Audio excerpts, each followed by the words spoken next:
তো hello guys, দেখতে পাচ্ছ তোমরা এই যে আমরা যাচ্ছি এখন। তো কাহিনীটা একটু বলি শোনো।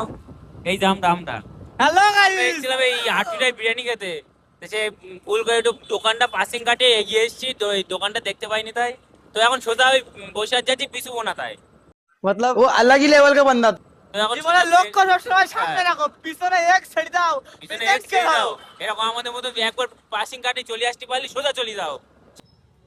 এসে গেলাম বসিরহাট ব্রিজে। পিছনে সামনে কি আছে? পুলিশ কাকা, সামনে পুলিশ। পিছনে দিকে কি আছে? অ্যাম্বুলেন্স। অ্যাম্বুলেন্স না থানার ও, অ্যাম্বুলেন্স।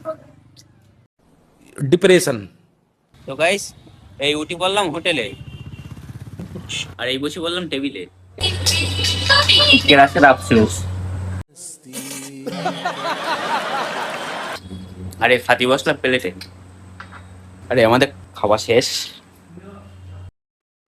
আর কি দেখবা, এই আমাদের গল্পও শেষ। अबे साले